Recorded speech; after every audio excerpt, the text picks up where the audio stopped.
Now, of course, we're having a very interesting discussion this morning when it comes to disciplining your child, and you've got two diametrically opposed parents. How do we find a way through it? So we've been asking you guys on the street in Mzansi whether it's good to disagree on discipline in front of your children. This produced some very interesting answers. I think it's very important that parents agree on issues of discipline because if parents, have different forms of discipline, it doesn't sort of give, the right boundaries for children to follow.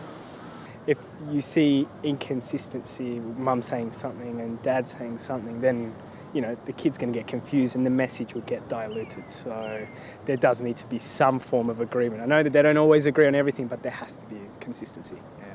I think it's quite important for them to agree, because if the child picks up that there is different methods, they will start playing off the parents against one another and manipulate the parents. So it's important that the parents agree on the method.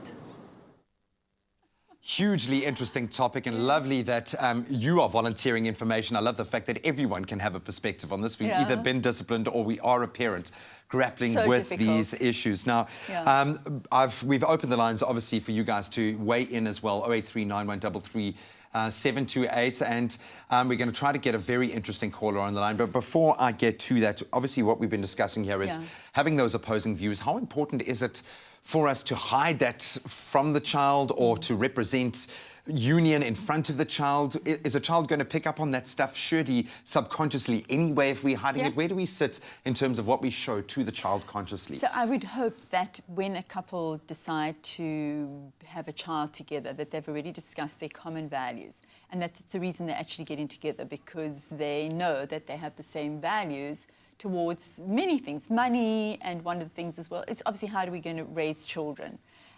It is ideal that parents would have the same value and that they would agree that this is how we're going to discipline our children, that we're going to have no corporal punishment because obviously it's illegal, that we're also going to have certain ways of managing it. But what usually happens is that there is a unsaid division that happens in a family where one parent becomes a bad cop and the other one becomes the good cop.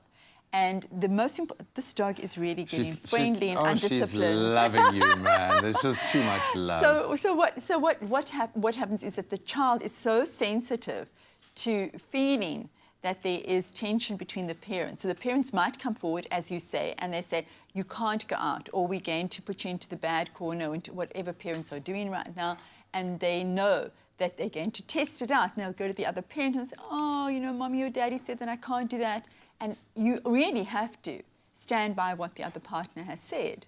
You absolutely have to face the children and then take it out into the privacy of the bedroom afterwards and to be able to say, I really didn't think that was appropriate, or how do you think that we manage that? And next time, how could we do it differently? You do have to present as a united front. Your child is going to test and try and find that's how their brain is wired, As Leonard Cohen says, you're going to try and find the light in the darkness. You're really going to go there.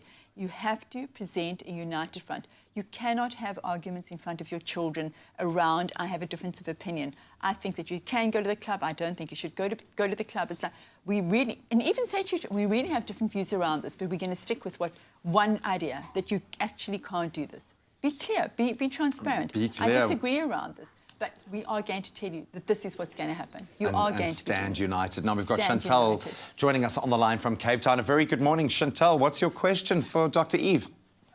Hi, good morning, Graham. Good morning, Dr. Eve. Hi.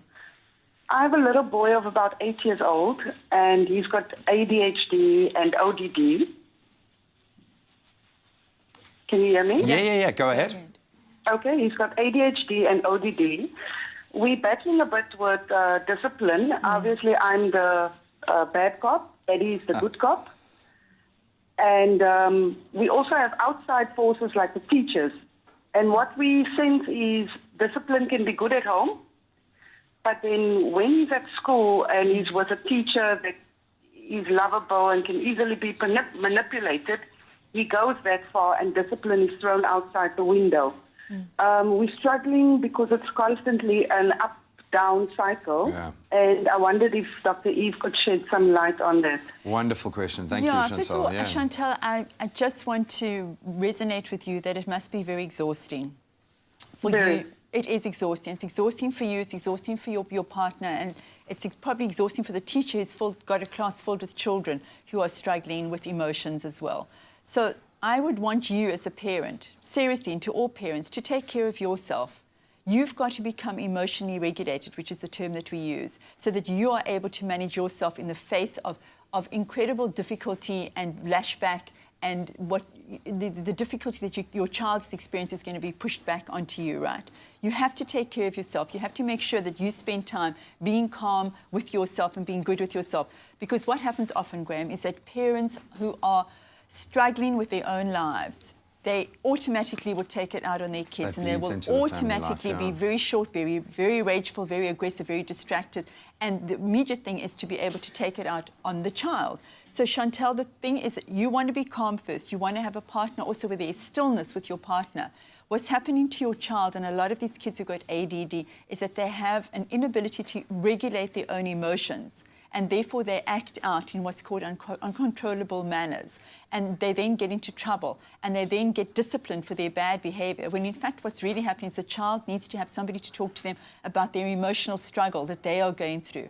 So tap in to his emotional difficulties that he's having. Don't talk about his defiant behavior or his unregulated behavior at school. Talk about what he's feeling, the anxiety and the difficulty he's experiencing as a child. Talk to that. Don't focus on the discipline. It's not going to make a huge difference. All right, Chantal, hopefully that's helped you. Some incredible advice and a very important question. And Chantal, I think a lot of parents in South Africa dealing with that exact same situation.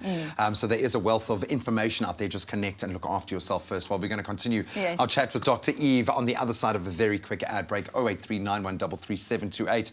You better have it on speed dial. We'll connect with you again in a moment.